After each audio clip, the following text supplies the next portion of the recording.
Episode 26 से 30। Disclaimer. दोस्तों, ये कहानी केवल एक काल्पनिक रचना है। ये केवल लेखक के द्वारा रची गई यह एक कहानी है। इसका वास्तविक जीवन से कोई भी संबंध नहीं है, लेकिन अगर फिर भी इस कहानी के नाम, पात्र, जगह या कोई दृश्य किसी वास्तविक जीवन से मिलते हैं, तो ये केवल एक संयोग है। कृपया आप कहानियों को केवल मनोरंजन की दृष्टि से ही सुने, और साथ ही अगर आप इस चैनल टोबीरामा संजू नॉवल स्टोरी पर पहली बार आए हैं, तो चैनल को सब्सक्राइब और वीडियो को भर लाइक करना ना भूले। धन्यवाद। एपिसोड 26। Shopping time. अधिरोह उसे जवाब देते हुए बोला, सो आपको हमारे कपड़े बोरिंग लगते हैं? अधिरोह की बात सुन रिया हकलाते हुए ही बोली, नहीं अम्मा, बिल्कुल नहीं, हमारा मतलब वो नहीं था, इट जस्ट की। रिया चुप हो गई और अधिरोह के ओठों के किनारे ऊपर की ओर उठ गए। थोड़ी सीरियस टोन में ही वो बोला, अगर ऐसा है तो ठीक है, फिर शाम को राजन के साथ साथ आप हमारे लिए भी शॉपिंग करना और जो कपड़े आपको बोरिंग ना लगे वो लेना, अधिरोह ने कहा। और रिया जरा सी कंफ्यूज ही हो गई। उसे तो समझ ही नहीं आया कि अधिरोह ने क्या कहा। उसके खामोशी को समझकर अधिरोह इस बार प्यार से बोला, आप करेंगी ना हमारे लिए भी शॉपिंग? अधिरोह की वो प्यार भरी आवाज और रिया धीरे से शर्माते हुए हम इतना ही बोली। हमने सुना नहीं, आपने हाँ कहा या ना? अधिरोह उसकी आवाज सुनना चाहता था, इस वजह से वो बोला, और उसके बैटन में की शरारत को समझकर रिया बात बदलते हुए बोली, हम बनी को अपने साथ मॉल में ले जाएंगे ताकि वो बाहर थोड़ा बहुत एडजस्ट होना सीख ले, क्या हम ले जाए उन्हें भी? रिया की बात सुन अधिरोह खुद को मुस्कुराने से रो नहीं पाया और बोला, ठीक है, लेकिन हम भी आपके साथ आना चाहेंगे, हम आ सकते हैं ना? अधिरोह का सवाल और रिया को समझ नहीं आया कि उसके सवाल के बदले हर बार अधिरोह उसे सवाल क्यों पूछते हैं। उसकी खामोशी सुन अधिरोह ने ना में सर हिलाया और बोला, शाम 4 बजे लेने आ जाएंगे आपको, रेडी रहना आप। अधिरोह ने कहकर फोन कर दिया और रिया ही बहुत खुश हुई।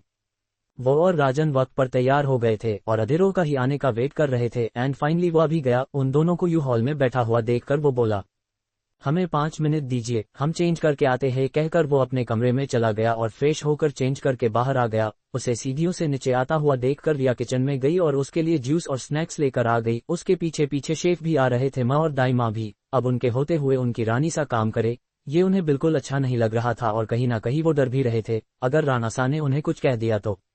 अधिरोह उसे जूस के ग्लास के साथ आता हुआ देखकर बोला, आप ये सब क्यों ले आए? किसी से कह देती, वो ये ले आते। अधिरोह को तो वैसे ही अच्छा ही लग रहा था रिया का यूं खुद के लिए कुछ करता देखकर, मगर फिर भी वो बिल्कुल भी नहीं चाहता था कि उसे कोई तकलीफ हो और इसी वजह से वो बोला। रिया ने उसे बैठने का इशारा किया और उसके हाथ में जूस का ग्लास देकर बोली, वो बस ऐसे ही, रिया ने अपनी नजरें चुराते हुए कहा। और अधिरोह मुस्कुरा कर बोला, आगे से आप ये सब काम मत कीजिए, बस हुक्म करते जाए, आप रानी सा है और ये छोटी छोटी कामें आपको शोभा नहीं देती, अधिरोह ने कहा। वो नहीं चाहता था कि अद्रिका कोई काम करे, लेकिन उसकी बात सुन रिया झट से बोली, लेकिन आप हमारे पति हैं और आपके लिए ये छोटी छोटी कामें करके हमें खुशी महसूस होती है, रिया ने कहा। और अधिरोह की उस पर थमी नजरें देखकर उसने अपना असर झुका लिया। उसका ध्यान अपने आप पर से हटाने के लिए उसने जल्दी से बनी को स्नैक्स ऑफर किए और वो वहां से चली गई। उसे शर्म जो आ रही थी, उसने हमेशा से अपनी मासा को बापूसा के छोटे छोटे काम करता देखा था और फिर उसके बापूसा उठे ही प्यार से उनके किए हुए काम को अप्रिशिएट करते थे। रिया के लिए उसके माँ बापूसा हमेशा से एक आइडियल कपल थे और उन दोनों के बीच का प्यार सभी को महसूस होता था और बस कहीं ना कहीं वो चाहती थी कि उसके और अधिरोह के बीच भी वैसा ही प्यार हो, और इसी वजह से वो अधिरोह के छोटे छोटे काम किया करती थी। और अब उसे यकीन हो रहा था कि कहीं ना कहीं आगे जाकर उन दोनों का रिश्ता भी बिल्कुल उसके मासा और बापूसा की तरह ही होगा। अधिरोह की वो नजरें ना चाहते हुए भी उसे शर्माने पर मजबूर कर जाती थी। अधिरोह ने मुस्कुराते हुए ही जूस के ग्लास को अपने ओठों से लगा लिया और रिया की वो शर्मा आकार झुकी हुई पलकों को याद कर उसके ओठों पर स्माइल आ गई। उनके पूरे खानदान में सिर्फ उसकी मासा ही एक थी जो किचन में जाया करती थी, और न सिर्फ उसके बापूसा के लिए बल्कि उनके लिए भी हमेशा छोटी बड़ी चीजें बनाया करती थी। कहीं ना कहीं अधिरोह की रिया में उसके मासा की ही एक झलक दिखाई दे रही थी। वो उतनी ही प्यारी थी जितनी उसकी माँ हुआ करती थी। उनकी याद से ही अधिरोह की आंखें भर आए और उसके हाथों की मुट्ठियां कस गई। गुस्से से खून उबल रहा था उसका, मगर तभी उसके गालों पर एक प्यारी सी चुभन महसूस हुई और साथ ही में कानों पर आई घुंघरुओं की आवाज, जिसे सुन अधिरोह का गुस्से से लावा की तरह फट रहा दिमाग पल में शांत हो गया। उसने अपनी आंखें खोलकर सामने देखा तो राजन उसके गालों को हाथ लगाकर उसके तरफ फिक्र से देख रहा था और ठीक उसी वक्त उसके कानों पर रिया की आवाज सुनाई दी, कुछ हुआ है क्या? बनी, क्या हुआ बच्चे? अधि आप ठीक है? रिया फिक्र से ही बोली। राजन के चेहरे पर छाए हुए परेशानी के भाव और उसका यूं अधिरोह के गाल पर हाथ रखना, वो डर ही गई थोड़ा। राजन उसे कुछ कह पाता उससे पहले ही अधिरोह ने उसे अपनी गोद में उठा लिया और बोला, कुछ नहीं, चले। अधिरोह ने कहकर रिया के सामने अपना हाथ किया और रिया ने मुस्कुराते हुए उसके हाथ को थाम लिया। वो तीनों बाहर चले गए और तभी उनकी ये तस्वीर किसी ने क्लिक करके किसी को भेज दी।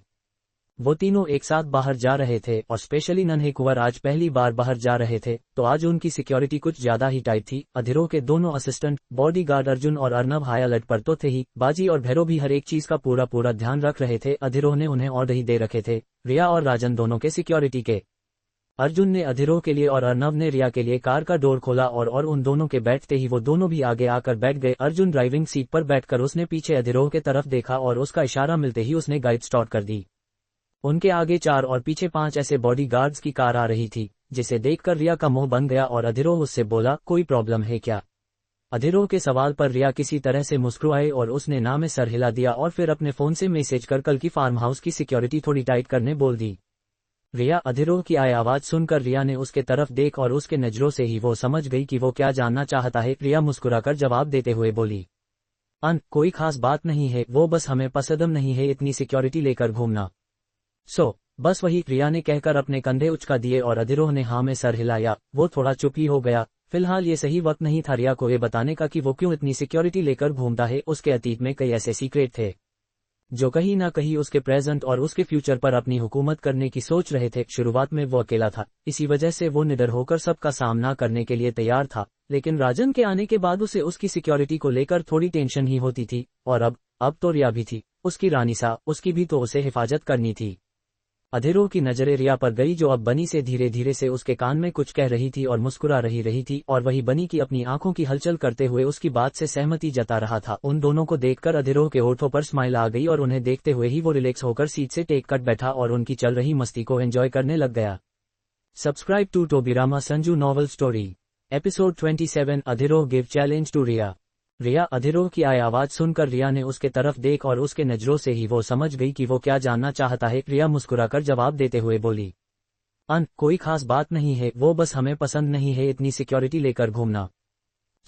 बस वही, रिया ने कहकर अपने कंधे उचका दिए और अधीरों ने हाँ में सर हिलाया। वो थोड़ा चुप ही हो गया। फिलहाल ये सही वक्त नहीं था रिया को ये बताने का कि वो क्यों इतनी सिक्योरिटी लेकर घूमता है। उसके अतीत में कई ऐसे सीक्रेट थे जो कहीं ना कहीं उसके प्रेजेंट और उसके फ्यूचर पर अपनी हुकूमत करने की सोच रहे थे। शुरुआत में वो अकेला था, इसी वजह से वो निडर होकर सबका सामना करने के लिए तैयार था, लेकिन राजन के आने के बाद उसे उसकी सिक्योरिटी को लेकर थोड़ी टेंशन ही होती थी। और अब तो रिया भी थी, उसकी रानी सा, उसकी भी तो उसे हिफाजत करनी थी।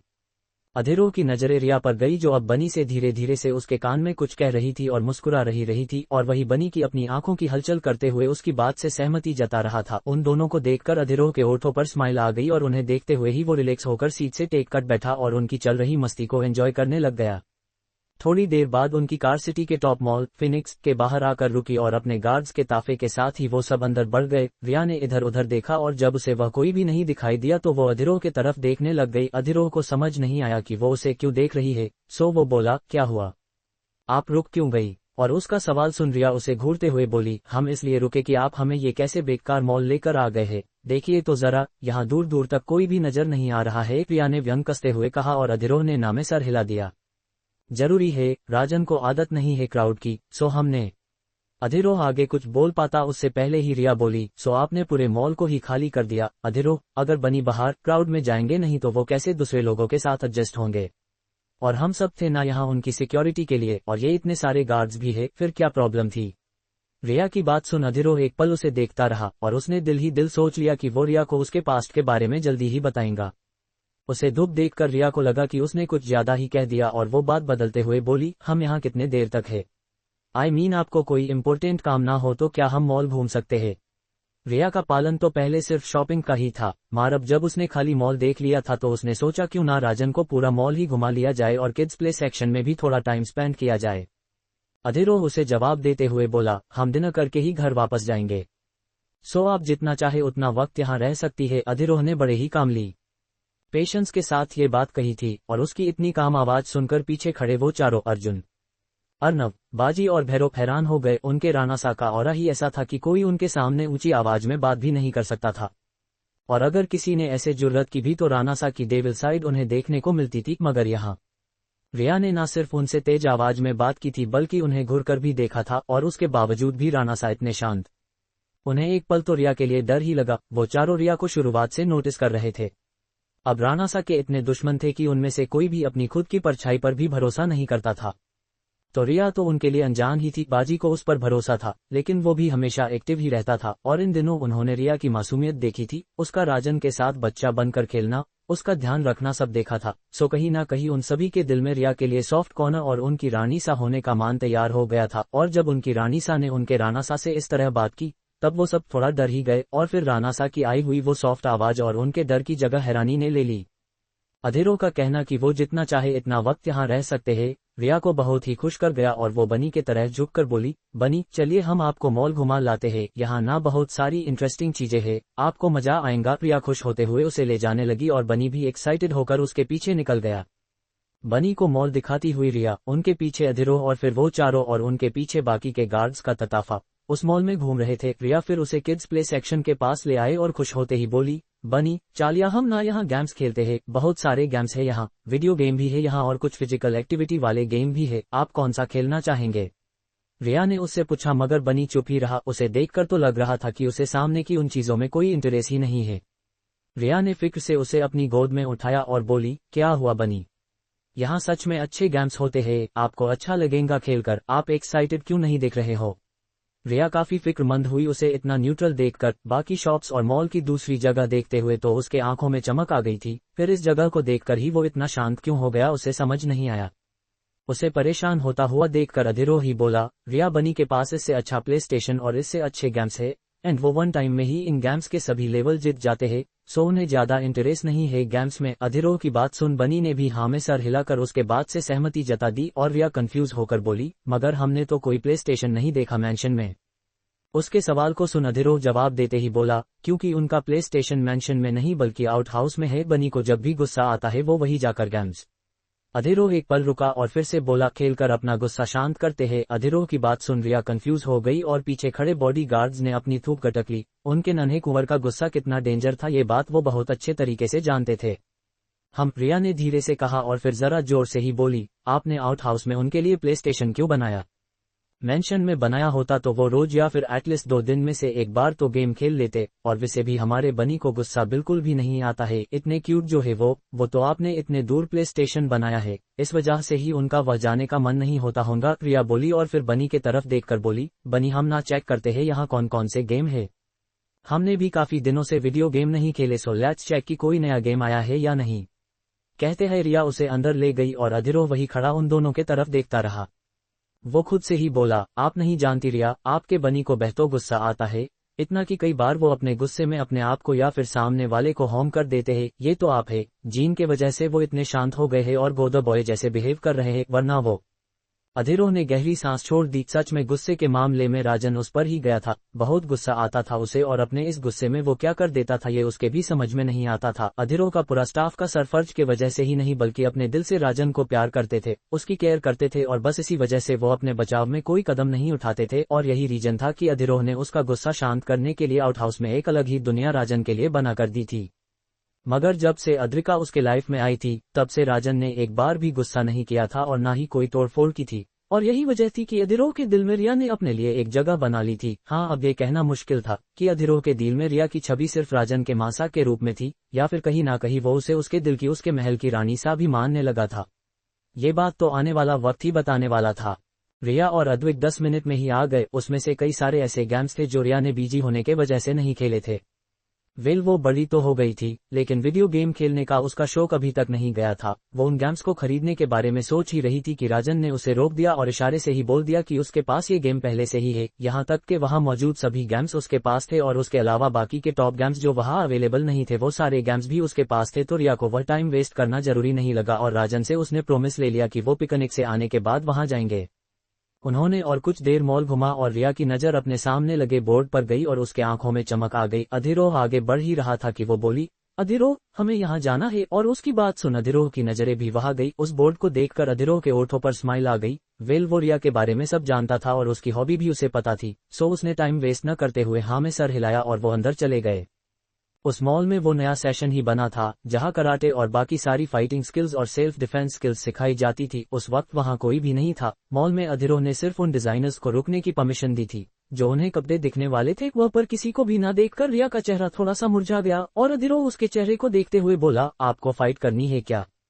अधीरों का सवाल और अद्रिका ने जोर जोर से हाँ में सर हिलाया। वो खुश होते ही बोली, हाँ, हमने तकरीबन 1-1.5 साल से कोई फाइट नहीं की है और ना ही प्रैक्टिस की है। फाइनल एग्जाम और हमारे कम के वजह से हम इतने बिजी थे कि हमें वक्त ही नहीं मिला। रिया के आंखों में चमक थी और उसे देखकर अधीरो बोला, इफ यू वांट आप आपकी प्रैक्टिस फिर से शुरू कर सकती है। और उसकी बात सुन रिया सुकून भरी मुस्कान मुस्कुराए।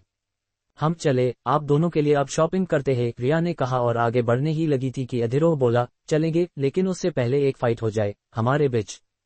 अधीरो ने धीरे से रिया के पास आकर कही थी ये बात और रिया उसे देखने लग गई। अधीरो उसके नजरों को देखकर बोला, क्या कहती है आप, हो जाए एक मुकाबला। और उसकी बात सुन रिया के आंखों में भी चमक आ गई। दिल तो उसका भी था, लेकिन अधीरो के साथ ये उसके लिए डिफिकल्ट ही होने वाला था। अधीरो के एक्सरसाइज और उसके ताकत से उसका कोई मुकाबला नहीं था, और ये बात रिया जानती थी। बट लड़ने से पहले ही हार माने वो राजपुताना खून कैसा। जरूर, रिया ने उसके आंखों ने देखते हुए ही उसके चैलेंज को एक्सेप्ट कर लिया। और उसकी वो नीली आंखें और उसमें आई जितनी की चाह देखकर अधीरो को दिल ही दिल उस पर काफी प्राउड फील हुआ। यकीनन उसकी रानी सा बनने के सारी की सारी क्वालिटी थी रिया में, और उसकी यही क्वालिटी अधीरो के दिल में हलचल मचा गई। Subscribe to Tobirama Sanju novel story episode 28। तो फिर कौन है हम आपके, आपको फाइट करनी है क्या? अधीरो का सवाल और अद्रिका ने जोर जोर से हाँ में सर हिलाया। वो खुश होते ही बोली, हाँ, हमने तकरीबन 1-1.5 साल से कोई फाइट नहीं की है और ना ही प्रैक्टिस की है। फाइनल एग्जाम और हमारे कम के वजह से हम इतने बिजी थे कि हमें वक्त ही नहीं मिला। रिया के आंखों में चमक थी और उसे देखकर अधीरो बोला, इफ यू वांट आप आपकी प्रैक्टिस फिर से शुरू कर सकती है। और उसकी बात सुन रिया सुकून भरी मुस्कान मुस्कुराए। हम चले, आप दोनों के लिए अब शॉपिंग करते हैं, रिया ने कहा और आगे बढ़ने ही लगी थी कि अधीरो बोला, चलेंगे, लेकिन उससे पहले एक फाइट हो जाए हमारे बीच। अधीरो ने धीरे से रिया के पास आकर कही थी ये बात और रिया उसे देखने लग गई। अधीरो उसके नजरों को देखकर बोला, क्या कहती है आप, हो जाए एक मुकाबला। और उसकी बात सुन रिया के आंखों में भी चमक आ गई। दिल तो उसका भी था, लेकिन अधीरो के साथ ये उसके लिए डिफिकल्ट ही होने वाला था। अधीरो के एक्सरसाइज और उसके ताकत से उसका कोई मुकाबला नहीं था, और ये बात रिया जानती थी। बट लड़ने से पहले ही हार माने वो राजपुताना खून कैसा। जरूर, रिया ने उसके आंखों ने देखते हुए ही उसके चैलेंज को एक्सेप्ट कर लिया। और उसकी वो नीली आंखें और उसमें आई जितनी की चाह देखकर अधीरो को दिल ही दिल उस पर काफी प्राउड फील हुआ। यकीनन उसकी रानी सा बनने के सारी की सारी क्वालिटी थी रिया में, और उसकी यही क्वालिटी अधीरो के दिल में हलचल मचा गई। क्या सोच रहे हैं राना सा? रिया ने पहली बार अधीरो को राना सा कहकर बुलाया और अधीरो की दोनों भानू पर उठी। उसकी टशन भरी नजरों से नजरें मिलाकर वो बोला, यही कि अगर हम जीते तो हमारी रानी सा हमें क्या गिफ्ट देंगी। कहकर अधीरो ने अपनी उंगली रिया के गाल पर घुमाते हुए कहा, और रिया एक पल के लिए ब्लैंक हो गई। फिर होश में आकर वो उससे दूर हुई और बोली, बाद का बाद में देखेंगे राना सा। और रहा सवाल गिफ्ट का, तो क्या पता गिफ्ट देने की नौबत आप पर आ जाए। रिया के बातों में कॉन्फिडेंट था जो अधीरो के ओठों पर मुस्कान ले आया। वो 2 कदम पीछे हुआ और अर्जुन को आवाज देते ही बोला, अर्जुन सबको लेकर बाहर जाओ एंड क्लोज द डोर। अधीरो का हुक्म और उसे मानते हुए वो सब बाहर चले गए। अधीरो नहीं चाहता था कि लड़ते ही उसकी रानी सा को कोई देखे। रिया ने राजन को एक और बिठाया और बोली, बनी, आपने कभी लाइव फाइटिंग देखी है? उसके सवाल पर बनी ने ना में सर हिलाया और रिया बोली, तो आज देखिए और हमें चीयर कीजिए। रिया ने उसके सर पर ओट रख कर कहा और चेंजिंग रूम के तरफ चली गई। वो जल्दी से व्हाइट कलर की कराटे ड्रेस पहनकर आ गई और अधीरो को देखकर वो बस देखते ही रह गई। अधीरो ने चेंज तो नहीं किया था, लेकिन अपना कोट और शर्ट निकाल कर रख दिया था और ब्लैक कलर की सैंडो में उसके तरफ पीट करके खड़ा। वो इतना ज्यादा हॉट लग रहा था कि रिया का गला ही सूख गया। उफ। रिया ने गहरी सांस ली और तभी अधीरो पीछे मुड़ गया। उसकी वो मस्क्यूलर टोन्ड बॉडी, चौड़ा सीना, वो एब्स और वो perfect V shape body structure, कोई कैसे भला उसे इग्नोर कर पाता। और वही हाल अभी रिया का भी था। उसका दिमाग तो कह रहा था कि इस तरह बेशर्म ना बन और उस पर से अपनी नजरें हटा ले, मगर नजरें कहा उसकी बात मान रही थी। वो तो उतनी ही बेशर्मी पर उतर आई थी और उसे निहार रही थी। अधीरो ने उसे देखा और उसे ऐसा अपनी ओर देखता हुआ पाकर उसने धीरे धीरे कदम उसके तरफ बढ़ाए। अपने गले को जरा सा तराशते हुए बोला, सिर्फ हमें देखना ही है या फिर फाइट भी करनी है? और सकी आवाज सुन रिया होश में आ गई। अपनी नजरें चुराते हुए वो बोली, हम नहीं देख रहे थे आपको। और फिर वो सीधा उसे इग्नोर कर रिंग में चली गई। अधीरो भी ऊपर आया और रिया को छेड़ते ही बोला, पहले आप वार कीजिए। और रिया ने उसे गुस्से से घूर कर देखा। उसी गुस्से में वो उस पर पंच करने को हुई, मगर अधीरो ने बड़े ही आसानी से उसे चकमा देकर अपने आप को डिफेंस किया, जिससे रिया और भी चिढ़ गई। उसने आज तक कोई भी फाइट नहीं हारी थी। कराटे ब्लैक बेल्ट थी वो, और नेशनल लेवल तक भी गई थी, मगर उसे उसमें करियर करना ही नहीं था, तो उससे वो सब कुछ छोड़ दिया था। बट उसने अपनी प्रैक्टिस जारी रखी थी, और रोज की प्रैक्टिस की वजह से उसकी पकड़ और भी अच्छी हो गई थी। बट अब उसने 1.5 साल से कोई फाइट नहीं की थी, और ना ही उसकी प्रैक्टिस जारी थी। सो अधीरो जैसे स्ट्रॉन्ग पर्सनैलिटी के सामने काफी वीक लग रही थी वो। एक के बाद एक रिया के 4-5 पंच अधिरोह ने अपने जगह पर खड़े होते हुए ही इग्नोर किए और खुद को डिफेंस किया, जिस वजह रिया थोड़ी अग्रेसिव ही हो गई और फुल फोर्स के साथ उसके साथ लड़ने लग गई, मगर ये जानते हुए भी को वो अधिरोह उसके वार से आसानी से बच सकता है और खुद को डिफेंस कर सकता है, उसके बावजूद भी रिया उसे हार्म नहीं होगा इस बात का ध्यान रखते हुए ही उस पर अटैक कर रही थी। अधिरोह को उसकी स्ट्रेटजी समझ आ गई थी और उसका ध्यान भी उसके अटैक और मूव्स पर था, एंड दिल ही दिल उसने रिया की तारीफ भी की। डेफिनेटली अगर रिया उसके फुल फोर्स के साथ उस पर अटैक करती तो उसे खुद का डिफेंस करना थोड़ा मुश्किल ही जाता। रिया ने एक तो बार और उस पर अटैक किया और फिर एक जगह खड़ी रहकर मुंह फुलाते हुए बोली, डोंट यू थिंक कि आपको भी अटैक करना चाहिए। अधिरोह को सिर्फ डिफेंस करता हुआ देखकर वो नाराज ही हो गई थी, एटलीस्ट जब वो उस पर अटैक करता तब वो खुद का डिफेंस करके ये तो प्रूव कर सकती थी कि वो डिफेंस में अच्छी है। अधिरोह ने उसके तरफ देखा और बोला, सो यू वांट कि हम आप पर अटैक करें? और रिया ने हाँ में सर हिला दिया। Okay then get ready. Adhiroh ने अब उस पर अटैक करना शुरू कर दिया और रिया ने उसके हर एक अटैक पर बेहतर तरीके से डिफेंस दिया। एम इम्प्रेस, अधिरोह ने रुककर कहा और रिया के चेहरे पर चमक आ गई। अब दोनों तरफ से बराबर खेलेंगे, अटैक और खुद का डिफेंस भी। ओके। अधिरोह की बात सुन रिया ने हाँ में सर हिलाया और एक पंच अधिरोह को मारने के लिए हाथ उठाया। अधिरोह साइड होकर उससे बचा और तभी रिया की किक उसे लगने को हुई, मगर उससे पहले ही अधिरोह नीचे झुक गया। वो ठीक से खड़ा हो पता उससे पहले ही रिया की एक और किक उसके तरह आए और अधिरोह ने खुद का डिफेंस कर उस पर अटैक किया। रिया का थोड़ा ध्यान भटका मगर उसने खुद का डिफेंस करते हुए उस पर अटैक करना जारी रखा। और अब जाकर उनकी फिट देखते हुए राजन को इंटरेस्ट आने लग गया, वरना तो उसके एंजल के सिंपल अटैक और उस पर उसके बाबासा का उससे भी सिंपल डिफेंस देखकर वो बोर ही हो रहा था। उनके बीच की फिट आगे के 10 मिनट तक जारी रही एंड अधिरोह लड़ते हुए ही उसे अप्रिशिएट करते हुए बोला, नॉट बैड रानीसा, आपका स्टेमिना वाकई काबिले तारीफ है। अधिरोह ने की हुई तारीफ सुन रिया का ध्यान जरा सा भटका और अधिरोह ने उस पर अटैक करते हुए उसका हाथ पीछे मोड़ दिया और उसे अपनी बाहों में भरकर लॉक कर दिया। ये चीटिंग है अधिरोह, आपने हमारा ध्यान भटकाया था। रिया चिढ़ते हुए बोली, अपनी हार किसे मंजूर होती है? जो उसे मंजूर होंगी, और वो भी बनी के सामने। बिल्कुल भी नहीं। उसकी चिड़चिड़ महसूस कर अधिरोह ने मुस्कुराते हुए उसके कंधे पर सर रखा और बोला, इसमें हमारी गलती नहीं है, आपका ही ध्यान भटका था। और वैसे भी दुश्मन छिपकर ही हमला करते हैं, हमला करने से पहले बताते नहीं है कि वो हमला करने वाले हैं। उसकी बात सुन रिया ने अपने आप को छुड़ाने की कोशिश की और जब वो खुद को छुड़ा नहीं पाई तब वो बोली, लेकिन आप हमारे दुश्मन थोड़ी हो। कहते हुए रिया ने फिर एक बार आपको छुड़ाना चाहा, बट अधिरोह ने उसे छोड़ने की बजाय उसे अपने और करीब कर लिया। उन दोनों के बीच हवा गुजर जाने की भी जगह नहीं थी। अधिरोह ने अपने ओठों को रिया के कानों से 1 इंच की दूरी पर ही रखा और हंसकी आवाज में बोला, तो फिर कौन है हम आपके? उसका वो बात करने का टोन और रिया को अपनी दिल की धड़कन बेतहाशा बढ़ी हुई महसूस हुई। छोड़िए हमें। रिया बस उससे दूर जाकर कहीं छुप जाना चाहती थी, मगर अधिरोह कहा उसे छोड़ने के मूड में था। वो तो अब भी वैसे ही खड़ा था और रिया किसी तरह से बोली, छोड़िए ना, बनी देख रहे हैं हमें। रिया की बात सुन अधिरोह ने एक नजरे बनी पर डाली जो उन्हें ही देख रहा था और फिर वो इत्तू सा उससे दूर होकर बोला, पहले डिक्लेयर कीजिए कि फाइट खत्म हो गई, फिर आपको छोड़ते हैं हम। अधिरोह ने जैसे ही कहा वैसे ही रिया ने अपना चेहरा जरा सा पीछे करके उसे घुरकर देखा और बोली, आप हमें हार मानने के लिए कह रहे हैं? और अधिरोह कुछ जवाब दे पाता उससे पहले ही उसमें अपना पैर जोर से उसके पैर पर दे मारा, जिससे अधिरोह की पकड़ ढीली हो गई और उस बात का फायदा उठाते हुए रिया उससे दूर हो गई। उससे 2 कदम दूर जाकर रिया उसे चिढ़ाते हुए बोली, दुश्मन बोलकर हमला नहीं करता, इस वजह से आपको भी हमेशा अलर्ट रहना चाहिए। और रिया रिंग से बाहर आ गई। अधिरोह उसे जाते ही देखता रहा और उसे खुद पर ही हंसी आ गई। सच में उसे अलर्ट रहने को कहने वाला वो उसकी करीबी सी खुद अलर्ट रहना भूल गया था। अपने बालों में हाथ फिराते हुए वो वह के दूसरे वॉशरूम में गया और फ्रेश होकर बाहर आ गया। तब तक रिया भी चेंज करके आ चुकी थी और उसे बाहर आता देखकर उसने अपनी नजरें चुरा ली और राजन को लेकर बाहर चली गई। वो सीधा वहां से किड्स क्लॉथिंग सेक्शन में आए और वहां मौजूद उन दोनों डिजाइनर्स ने उनका वेलकम किया। हर बार अधिरोह और राजन का वार्डरोब वो ही सेट किया करते थे। उन्होंने उनका वेलकम किया और उनके लिए रेडी किया हुआ कलेक्शन उन्हें शो करने लग गए, जिसे देखकर रिया ने अपना मुंह बना लिया। उन्हें रोकते हुए वो बोली, आप दोनों रहने दीजिए, हम हमारे बनी के लिए क्या लेना है वो देख लेंगे। कहकर रिया उठी और बनी को अपने साथ लेकर उसके लिए शॉपिंग करने लग गई। वहां बहुत सारे क्यूट ड्रेसेस थे, जिसे देखकर रिया को तो बहुत ही खुशी हो रही थी। उसने बनी को अपने सामने खड़ा किया और बोली, बनी यहाँ खड़े रहिए और हमें देखने दीजिए कि आप पर ये ड्रेसेस कैसी दिखती है।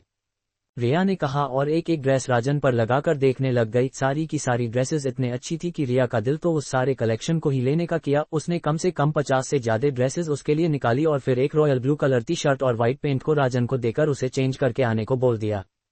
वाओ माय क्यूटू, कितने प्यारे लग रहे हो आप। रिया ने राजन को देखा और उसकी बलाए लेते हुए उसकी नजर उतार दी और उसे काला टिका भी लगा दिया। अधिरोह भी बहुत खुश था उसे ऐसे अलग तरह के कपड़े में देखकर, और सच में राजन के गोर रंग पर वो रॉयल ब्लू कलर काफी खिल रहा था और वो हद से भी ज्यादा प्यारा लग रहा था।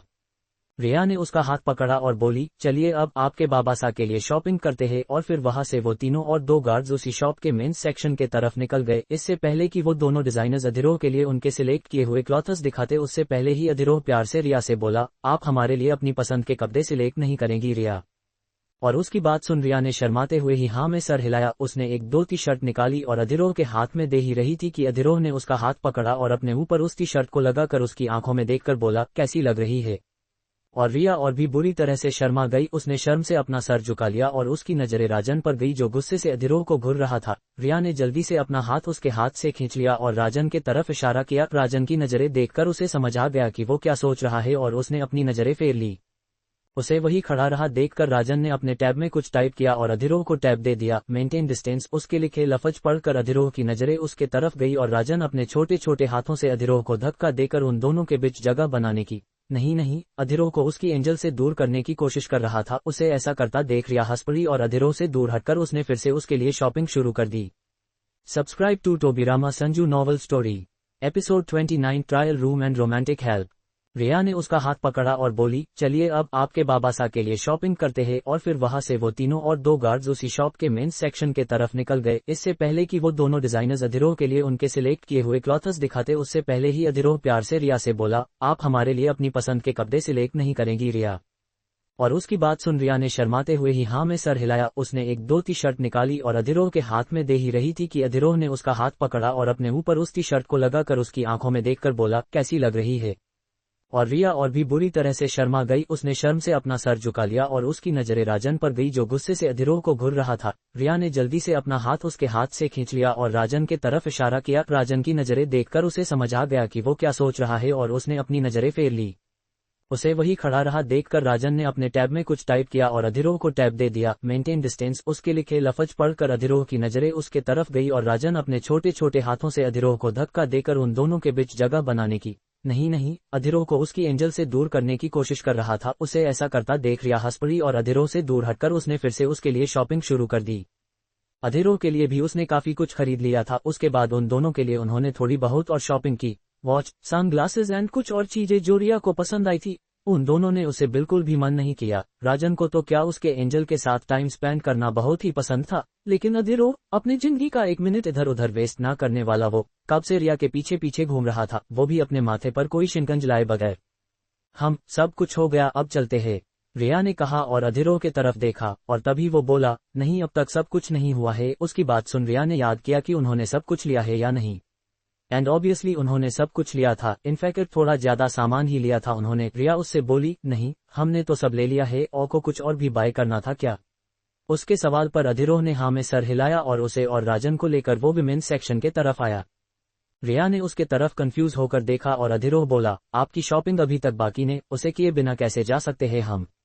हे ना अद्वैत, अधिरोह पहले रिया से बोला और फिर उसने राजन से पूछा और उसकी बात सुन राजन के जोर जोर से हाँ में सर हिला दिया। रिया उन्हें मना करते ही बोली, हमारे पास सब कुछ है, हमें फिलहाल शॉपिंग नहीं करनी है। लेकिन उसकी बात उन दोनों बाप बेटे ने नहीं सुनी और अब तक सिर्फ रिया को फॉलो करता हुआ राजन अब की बार उससे पहले ही अंदर चला भी गया। उसकी एक्साइटमेंट देखकर रिया आने भी कुछ नहीं कहा और वो उसके पीछे चली गई तो अधिरोह उन दोनों के पीछे।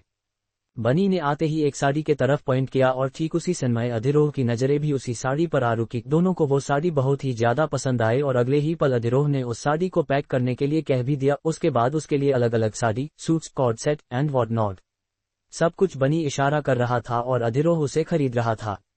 दैट्स इट, अब और नहीं। हाँ, और इतने सारे कपड़े हम पहनेंगे कब? और जब तक इन्हें पहनने का वक्त आएगा तब तक ये सब आउट ऑफ फैशन हो चुके होंगे, सो अब कोई और कुछ भी नहीं लेगा। समझ में आ गया दोनों को? रिया ने अपने कमर पर हाथ रखकर उन दोनों को घूरते हुए ही कहा और तब जाकर उसकी बात सुन वो दोनों बाप बेटे शांत हो गए। फिर भी बनी ने एक डिजाइनर कुर्ती निकाल ही ली और रिया के तरफ दे दिया। उसके आंखों की चमक देख रिया उससे बोली, डू यू वांट कि हम इसे अभी पहने? और उसके सवाल पर बनी में अपना सर जोर जोर से हाँ में हिला दिया। वो उसकी बात टाल ही नहीं पाए और अधिरोह को इशारा करके चेंजिंग रूम के तरफ चली गई। अधिरोह, राजन और वो दोनों डिजाइनर्स वही खड़े उसके आने का वेट कर रहे थे। अधिरोह ने अर्जुन से कहकर बनी के लिए जूस मंगवाया और उसे पीने के लिए दे दिया। वो कॉल करने के हिसाब से एक और गया और तभी उसके कानों पर रिया की आवाज सुनाई दी। अधिरोह वह आया और ट्रायल रूम के डोर पर नॉक करके बोला, रिया आप ठीक तो है? कोई प्रॉब्लम है क्या? अधिरोह की आवाज सुन रिया बोली, हम आप उन लेडी डिजाइनर को भेज सकते हो? आई नीड हर हेल्प, ये टॉप कहीं पर तो अटक चुका है, एंड मुझसे यू कनो ना। ऑकवर्ड होकर रिया चुप हो गई और अधिरोह एक पल कंफ्यूज हो गया। वो दोनों डिजाइनर्स उसके लिए सालों से काम कर रहे थे, उनमें एक फीमेल डिजाइनर थी तो दूसरा मेल डिजाइनर। और अभी रिया ने जिसे उसे बुलाने के लिए कहा था ना, वो उसे चाहकर भी बुला नहीं सकता था, क्योंकि उस फीमेल डिजाइनर्स को दूसरी लड़कियों में इंटरेस्ट था, न कि लड़कों में। और यही वजह थी कि वो अब तक अधिरोह के साथ टिकी हुई थी, वरना दूसरी लड़कियां अधिरोह के लुक और उसके फिजिक्स को देखकर ही दीवानी हो जाती थी। सो ये तो तय था, वो उस लेडी डिजाइनर को बिल्कुल भी रिया के हेल्प के लिए भेजने वाला नहीं था। एंड रहा सवाल दूसरे का, तो नो चांस। वो अपनी रानीसा की खूबसूरती पर किसी गैरमर्द की नजरें थोड़ी बर्दाश्त कर सकता था। इस वक्त उसे खुद पर और अर्जुन पर भी गुस्सा आया। उन दोनों की वजह से ही यहाँ के पूरे स्टाफ को छुट्टी दी गई थी और अब वो इस मुश्किल में फंस गया था। अधिरोह ने गहरी सांस ली और खुद ही रिया की मदद करने के बारे में सोचा। फिर कुछ याद आकर उसने रिया को 2 मिनट वेट करने को कहा और वो राजन के पास वापस आ गया। उसके बाजू में बैठकर अधिरोह राजन से बोला, हमने सुना है कि गर्ल्स को गिफ्ट बहुत पसंद आते हैं, बहुत खुश होती है वो, so why don't you go and buy a gift for your angel. Adhiroh की बात सुन राजन के आंखें चमक उठी और उसने हाँ में सर हिलाया, मगर वो वही बैठा हुआ सोचने लग गया कि वो रिया को क्या गिफ्ट देगा, या फिर उसके पसंद से ही उसे कुछ लाकर देगा। उसे वैसे ही वह बैठा हुआ देखकर अधिरोह ने अपनी दाई भान पर अंगूठा रब किया और वो बोला, I am talking about a surprise gift, मगर आप उन्हें देना नहीं चाहते तो इट्स ओके। एक काम करते हैं, हम ही जाते हैं और एक अच्छी सी ज्वेलरी उनके लिए लेकर आते हैं, तब तक आप यही बैठिए। हाँ राजन, अधिरोह कहकर उठा और एक कदम भी आगे बढ़ा पाता तब तक राजन ने उसका हाथ पकड़ लिया और उसे घुरकर देखते हुए वो वहां से जाने लग गया। अधिरोह ने इशारे से ही बाजी और भैरों को उसका ध्यान रखने के लिए कहा और अर्जुन से कहकर उन डिजाइनर्स को यहाँ से जाने के लिए बोल दिया। वो अपने बेटे को बहुत अच्छे से जानता था, इसी वजह से तो वो रिया की हेल्प करने के बजाय पहले यहाँ आया था। अगर रिया को आने में 1 मिनट और भी देर लगती ना, तो वो खुद उसे आकार ढूंढता और रिया और उसे साथ देखकर न सिर्फ वो गुस्सा होता, बल्कि रिया भी ऑकवर्ड फील करती। सो उसने यहाँ आकर उसे यहाँ से भेजना ही जरूरी समझा। वेल राजन पहले जितना उसके लिए अधिरोह के लिए जितना पजेसिव था ना, उससे 100 टाइम ज्यादा पजेसिव वो अब रिया के लिए हो गया था। और वो उससे कहता कि रिया को हेल्प की जरूरत है तो वो खुद ही उसके हेल्प करने चला जाता। इसीलिए अधिरोह को उसे यहाँ से भेजना ही सही लगा। अब तेरे बाप की टैडी औलाद था वो, सीधी बात उन्हें समझ थोड़ी आती थी, बट अधिरोह भी अच्छे से जानता था कि उससे अपनी बात कैसी मनवानी है। And he win. राजन उससे पहले ही वहां से चला गया। अधिरोह उसे जाता देख मुस्कुराया और फिर गहरी सांस लेकर वो फिर से ट्रायल रूम के तरफ चला गया। उसने डोर नॉक किया और रिया झट से बोली, अंदर आ जाए प्लीज। दिस कुर्ती पता नहीं कैसी अटक गई है पीछे, हमसे निकल ही नहीं रही है। गॉड हमारे हाथ। रिया पीठ की साइड अटकी हुई अपनी कुर्ती को छुड़ाने की मशक्कत करते करते थक गई थी और उसके हाथ में भी जरा सा पेन हो रहा था। उसने अपने धुन में ही कहा और उसकी नजरें ऊपर उठी तो अपने पीछे उसे अधिरोह का अक्स दिखाई देने लगा। बहुत बुरी तरीके से शर्मा गई वो और उसने अपनी ऊपर उठाई हुई कुर्ती नीचे छोड़ दी। वो कुछ गलत ना सोच ले इससे पहले ही अधिरोह क्लियर करते हुए बोला, हम जानबूझकर नहीं आए हैं यहाँ, आप मिसअंडर मत करिए। और वो लेडी जिनके हेल्प आपने मांगी थी वो स्ट्रेट नहीं है, आई मीन उन्हें लड़कियों में इंटरेस्ट है, तो हम नहीं चाहते थे कि वो आपको देखे और बाकी कोई नहीं था तो हम यहाँ आ गए। अधिरोह ने अपनी नजरें झुकाए हुए ही एक्सप्लेन किया। वो खुद भी फिलहाल काफी ऑकवर्ड फील कर रहा था, या फिर यूं कहे कि नर्वस। अंदर आते ही रिया की दिखाई देती वो खूबसूरत गोरी पीठ, उसके अंदर हलचल मचा गई थी और उसे अपने इमोशन कंट्रोल करना थोड़ा मुश्किल ही जा रहा था। उसने अपनी नजरें फेरनी चाही, मगर वह चारों ओर लगे शीशे में सिर्फ और सिर्फ रिया का और उसकी खुली पीठ ही उसे दिख रही थी। इसी वजह से उसने अपनी नजरें झुका ली थी। हम रिया ने किसी तरह कहा और उसने भी अपनी नजरें झुकाए ही रखी। अधिरोह फिर हिम्मत करके बोला, हम हेल्प करे आपकी क्या प्रॉब्लम है। और उसकी बात सुन रिया धीरे से बोली, हमारी टॉप ना जाने कहाँ अटक गई है, निकल ही नहीं रही है, आप प्लीज।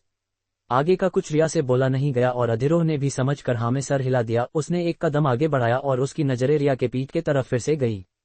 काफी खूबसूरत कुर्ती थी वो, जिसका नेक ऊपर से तो पैक था, मगर पीठ पर बीचों बीच वह एक खूबसूरत हट कोरा गया था जिस पर अलग अलग लटकन लगे ही थे और काफी खूबसूरत डिजाइन्स भी थी। अधिरोह ने उसे एक देखा और हिम्मत करके उसने अपना हाथ रिया के पीठ पर रख दिया। उसकी चुभन और रिया ने अपनी पीठ उससे चुरा ली। सिहर गई थी वो और उसके बॉडी पर के एक न एक लव खड़े हो चुके थे। अधिरोह ने वैसे ही उन लटकन को वहां से छुड़ाने की कोशिश की, मगर वो छुटने की बजाय और भी ज्यादा उलझ गए और तंग आकर अधिरोह ने रिया की कुर्ती ऊपर उठा ली। रिया उसके इस मूव के लिए बिल्कुल भी तैयार नहीं थी। इस वजह से बहुत बुरी तरीके से वो सिहर गई और सीसकते ही बोली, सधी आप क्या कर रहे हो। और बस उसकी वो सिसकी, उसका वो अधिरोह को अधि कहकर पुकारना अधिरोह को पागल सा कर गया। उसके खुली कमर के इर्द गिर्द उसने अपने हाथ रख लिया और उसे अपने करीब खींच लिया। रिया की सॉफ्ट छुवन उसे बेकाबू कर रही थी और वही रिया को भी अधिरोह के रफ बड़े हाथों का अपने कमर और पेट पर होता स्पर्श एक अलग ही जहां में ले जा रहा था। अधिरोह ने रिया को अपने बेहद करीब कर लिया था और उसकी नजरें सामने के शीशे में दिखाई देते रिया के चेहरे पर थी। सिर्फ उसके चेहरे पर उसने इधर उधर देखने की बिल्कुल भी हिम्मत नहीं की थी। रिया को भी उसकी नजरें महसूस हो रही थी और किसी तरह से हिम्मत कर उसने नजरें ऊपर उठाई और बस उसकी नजरें अधिरोह के नजरों में कैद होकर रह गई। कुछ समझ नहीं आ रहा था उसे और ना ही कुछ दिखाई दे रहा था सिवाय अधिरोह की उन नजरों के अलावा। अधिरोह भी खो गया था उसके नीली आंखों में और उसके आंखों की खूबसूरती को देखते हुए ही वो अपने हाथ की हलचल कर रहा था। और तभी रिया को कुछ एहसास हुआ और उसकी आंखें हैरानी से बड़ी हो गई। इससे पहले कि वो कुछ रिएक्ट कर पाती उससे पहले अधिरोह ने तेजी दिखाते हुए उसके शर्ट को उसके बॉडी से लग भी कर लिया और उसे सामने की ओर करते हुए उसके आगे वाले हिस्से को कवर कर दिया और उसके बाल भी खोल दिए। उसके उन लंबे बालों से उसकी पीठ को कवर करते हुए उसने अपनी नजरें बंद कर ली और धीरे से बोला, आई एम सॉरी बट हमारे पास कोई और ऑप्शन नहीं था। वो टॉप आपके अम्मा वहां अटक गई थी और जब तक हम वो हुक खोलते नहीं तब तक ये टॉप नहीं निकलता, सो हमें ये सब करना पड़ा। अधिरोह ने बंद आंखों से ही कहा कि उसने ऐसा क्यों किया। Subscribe to Tobirama Sanju novel story episode 30 repost. उसे वही खड़ा रहा देखकर राजन ने अपने टैब में कुछ टाइप किया और अधिरोह को टैब दे दिया। मेंटेन डिस्टेंस उसके लिखे लफ्ज पढ़कर अधिरोह की नजरें उसके तरफ गई और राजन अपने छोटे छोटे हाथों से अधिरोह को धक्का देकर उन दोनों के बीच जगह बनाने की नहीं अधिरोह को उसकी एंजल से दूर करने की कोशिश कर रहा था। उसे ऐसा करता देख रिया हंस पड़ी और अधिरोह से दूर हटकर उसने फिर से उसके लिए शॉपिंग शुरू कर दी। अधिरोह के लिए भी उसने काफी कुछ खरीद लिया था। उसके बाद उन दोनों के लिए उन्होंने थोड़ी बहुत और शॉपिंग की, वॉच, सनग्लासेस एंड कुछ और चीजें जो रिया को पसंद आई थी। उन दोनों ने उसे बिल्कुल भी मन नहीं किया। राजन को तो क्या उसके एंजल के साथ टाइम स्पेंड करना बहुत ही पसंद था, लेकिन अधिरोह अपनी जिंदगी का एक मिनट इधर उधर वेस्ट ना करने वाला वो कब से रिया के पीछे पीछे घूम रहा था, वो भी अपने माथे पर कोई शिकंज लाए बगैर। हम सब कुछ हो गया, अब चलते हैं, रिया ने कहा और अधिरोह के तरफ देखा और तभी वो बोला, नहीं अब तक सब कुछ नहीं हुआ है। उसकी बात सुन रिया ने याद किया कि उन्होंने सब कुछ लिया है या नहीं। एंड ऑब्वियसली उन्होंने सब कुछ लिया था, इनफैक्ट थोड़ा ज्यादा सामान ही लिया था उन्होंने। रिया उससे बोली, नहीं हमने तो सब ले लिया है, और को कुछ और भी बाय करना था क्या। उसके सवाल पर अधिरोह ने हाँ में सर हिलाया और उसे और राजन को लेकर वो विमेंस सेक्शन के तरफ आया। रिया ने उसके तरफ कंफ्यूज होकर देखा और अधिरोह बोला, आपकी शॉपिंग अभी तक बाकी ने, उसे किए बिना कैसे जा सकते हैं हम। हे ना अद्विक, अधिरोह पहले रिया से बोला और फिर उसने राजन से पूछा और उसकी बात सुन राजन के जोर जोर से हाँ में सर हिला दिया। रिया उन्हें मना करते ही बोली, हमारे पास सब कुछ है, हमें फिलहाल शॉपिंग नहीं करनी है। लेकिन उसकी बात उन दोनों बाप बेटे ने नहीं सुनी और अब तक सिर्फ रिया को फॉलो करता हुआ राजन अब की बार उससे पहले ही अंदर चला भी गया। उसकी एक्साइटमेंट देखकर रिया आने भी कुछ नहीं कहा और वो उसके पीछे चली गई तो अधिरोह उन दोनों के पीछे। बनी ने आते ही एक साड़ी के तरफ पॉइंट किया और ठीक उसी समय अधिरोह की नजरें भी उसी साड़ी पर आ रुकी। दोनों को वो साड़ी बहुत ही ज्यादा पसंद आए और अगले ही पल अधिरोह ने उस साड़ी को पैक करने के लिए कह भी दिया। उसके बाद उसके लिए अलग अलग sari, suits, cord set and what not सब कुछ बनी इशारा कर रहा था और अधिरोह उसे खरीद रहा था। दैट्स इट, अब और नहीं, हाँ और इतने सारे कपड़े हम पहनेंगे कब, और जब तक इन्हें पहनने का वक्त आएगा तब तक ये सब आउट ऑफ फैशन हो चुके होंगे, सो अब कोई और कुछ भी नहीं लेगा। समझ में आ गया दोनों को, रिया ने अपने कमर पर हाथ रखकर उन दोनों को घूरते हुए ही कहा और तब जाकर उसकी बात सुन वो दोनों बाप बेटे शांत हो गए। फिर भी बनी ने एक डिजाइनर कुर्ती निकाल ही ली और रिया के तरफ दे दिया। उसके आंखों की चमक देख रिया उससे बोली, डू यू वांट कि हम इसे अभी पहने। और उसके सवाल पर बनी में अपना सर जोर जोर से हाँ में हिला दिया। वो उसकी बात टाल ही नहीं पाए और अधिरोह को इशारा करके चेंजिंग रूम के तरफ चली गई। अधिरोह, राजन और वो दोनों डिजाइनर्स वही खड़े उसके आने का वेट कर रहे थे। अधिरोह ने अर्जुन से कहकर बनी के लिए जूस मंगवाया और उसे पीने के लिए दे दिया। वो कॉल करने के हिसाब से एक और गया और तभी उसके कानों पर रिया की आवाज सुनाई दी। अधिरोह वह आया और ट्रायल रूम के डोर पर नॉक करके बोला, रिया आप ठीक तो है, कोई प्रॉब्लम है क्या। अधिरोह की आवाज सुन रिया बोली, हम आप उन लेडी डिजाइनर को भेज सकते हो, आई नीड हर हेल्प, ये टॉप कहीं पर तो अटक चुका है एंड मुझसे यू कनो ना। ऑकवर्ड होकर रिया चुप हो गई और अधिरोह एक पल कंफ्यूज हो गया। वो दोनों डिजाइनर्स उसके लिए सालों से काम कर रहे थे, उनमें एक फीमेल डिजाइनर थी तो दूसरा मेल डिजाइनर, और अभी जिसे रिया ने जिसे उसे बुलाने के लिए कहा था ना, वो उसे चाहकर भी बुला नहीं सकता था क्योंकि उस फीमेल डिजाइनर्स को दूसरी लड़कियों में इंटरेस्ट था न कि लड़कों में, और यही वजह थी कि वो अब तक अधिरोह के साथ टिकी हुई थी, वरना दूसरी लड़कियां अधिरोह के लुक और उसके फिजिक्स को देखकर ही दीवानी हो जाती थी। सो ये तो तय था वो उस लेडी डिजाइनर को बिल्कुल भी रिया के हेल्प के लिए भेजने वाला नहीं था। एंड रहा सवाल दूसरे का, तो नो चांस। वो अपनी रानीसा की खूबसूरती पर किसी गैरमर्द की नजरें थोड़ी बर्दाश्त कर सकता था। इस वक्त उसे खुद पर और अर्जुन पर भी गुस्सा आया। उन दोनों की वजह से ही यहाँ के पूरे स्टाफ को छुट्टी दी गई थी और अब वो इस मुश्किल में फंस गया था। अधीरों ने गहरी सांस ली और खुद ही रिया की मदद करने के बारे में सोचा। फिर कुछ याद आकर उसने रिया को 2 मिनट वेट करने को कहा और वो राजन के पास वापस आ गया। उसके बाजू में बैठकर अधीरो राजन से बोला, हमने सुना है कि गर्ल्स को गिफ्ट बहुत पसंद आते हैं, बहुत खुश होती है वो, so why don't you go and buy a gift for your angel. Adhiro की बात सुन राजन के आंखें चमक उठी और उसने हाँ में सर हिलाया, मगर वो वही बैठा हुआ सोचने लग गया कि वो रिया को क्या गिफ्ट देगा या फिर उसके पसंद से ही उसे कुछ ला कर देगा। उसे वैसे ही वह बैठा हुआ देखकर अधीरो ने अपनी दाई भान पर अंगूठा रब किया और वो बोला, I am talking about a surprise gift, मगर आप उन्हें देना नहीं चाहते तो इट्स ओके। एक काम करते हैं, हम ही जाते हैं और एक अच्छी सी ज्वेलरी उनके लिए लेकर आते हैं, तब तक आप यही बैठिए। हाँ राजन, अधीरो कहकर उठा और एक कदम भी आगे बढ़ा पाता तब तक राजन ने उसका हाथ पकड़ लिया और उसे घूरकर देखते हुए वो वहां से जाने लग गया। अधीरो ने इशारे से ही बाजी और भैरों को उसका ध्यान रखने के लिए कहा और अर्जुन से कहकर उन डिजाइनर्स को यहाँ से जाने के लिए बोल दिया।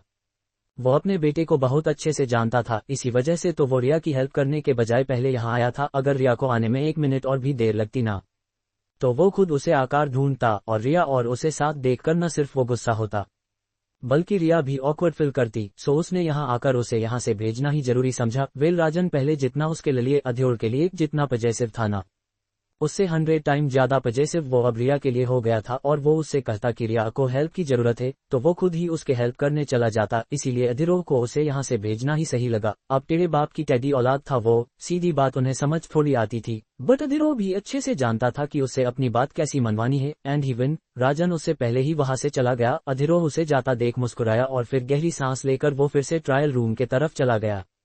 उसने डोर नॉक किया और रिया झट से बोली, अंदर आ जाए प्लीज। दिस कुर्ती पता नहीं कैसी अटक गई है पीछे, हमसे निकल ही नहीं रही है। गॉड हमारे हाथ। रिया पीठ की साइड अटकी हुई अपनी कुर्ती को छुड़ाने की मशक्कत करते करते थक गई थी और उसके हाथ में भी जरा सा पेन हो रहा था। उसने अपने धुन में ही कहा और उसकी नजरें ऊपर उठी तो अपने पीछे उसे अधीरो का अक्स दिखाई देने लगा। बहुत बुरी तरीके से शर्मा गई वो और उसने अपनी ऊपर उठाई हुई कुर्ती नीचे छोड़ दी। वो कुछ गलत ना सोच ले इससे पहले ही अधीरो क्लियर करते हुए बोला, हम जानबूझकर नहीं आए हैं यहाँ, आप मिसअंडरस्टैंड मत करिए। और वो लेडी जिनके हेल्प आपने मांगी थी वो स्ट्रेट नहीं है, आई मीन उन्हें लड़कियों में इंटरेस्ट है, तो हम नहीं चाहते थे कि वो आपको देखे और बाकी कोई नहीं था तो हम यहाँ आ गए। अधीरो ने अपनी नजरें झुकाए हुए ही एक्सप्लेन किया। वो खुद भी फिलहाल काफी ऑकवर्ड फील कर रहा था, या फिर यूं कहे कि नर्वस। अंदर आते ही रिया की दिखाई देती वो खूबसूरत गोरी पीठ, उसके अंदर हलचल मचा गई थी और उसे अपने इमोशन कंट्रोल करना थोड़ा मुश्किल ही जा रहा था। उसने अपनी नजरें फेरनी चाही मगर वह चारों ओर लगे शीशे में सिर्फ और सिर्फ रिया का और उसकी खुली पीठ ही उसे दिख रही थी। इसी वजह से उसने अपनी नजरें झुका ली थी। हम प्रिया ने किसी तरह कहा और उसने भी अपनी नजरें झुकाए ही रखी। अधीरो फिर हिम्मत करके बोला, हम हेल्प करे आपकी क्या प्रॉब्लम है। और उसकी बात सुन रिया धीरे से बोली, हमारी टॉप ना जाने कहाँ अटक गई है, निकल ही नहीं रही है, आप प्लीज।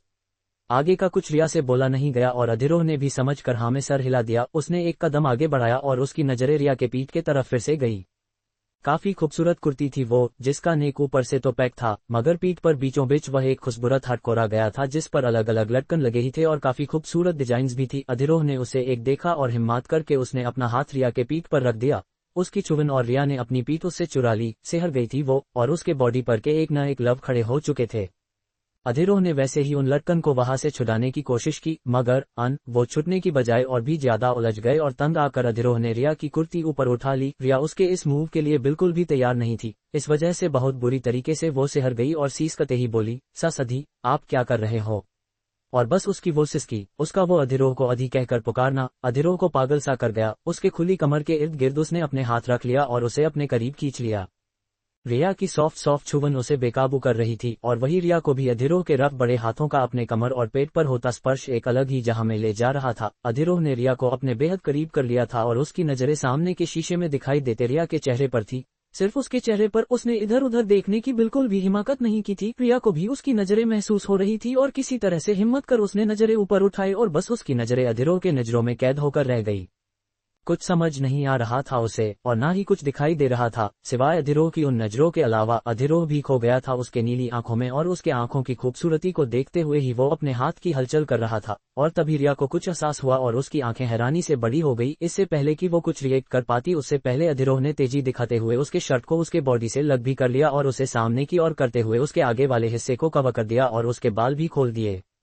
उसके उन लंबे बालों से उसकी पीठ को कवर करते हुए उसने अपनी नजरें बंद कर ली और धीरे से बोला, आई एम सॉरी, बट हमारे पास कोई और ऑप्शन नहीं था। वो टॉप आपके अम्मा वहां अटक गई थी, और जब तक हम वो हुक खोलते नहीं तब तक ये टॉप नहीं निकलता, सो हमें ये सब करना पड़ा। अधिरोह ने बंद आंखों से ही कहा कि उसने ऐसा क्यों किया।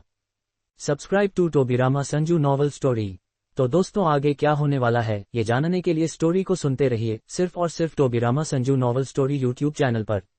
तो दोस्तों, अभी तक के आपके प्यार के लिए बहुत बहुत धन्यवाद। ये सब सिर्फ और सिर्फ मेरे प्यारे सभी सब्सक्राइबर की वजह से हुआ है, जो मेरी स्टोरी को इतना प्यार दे रहे हैं।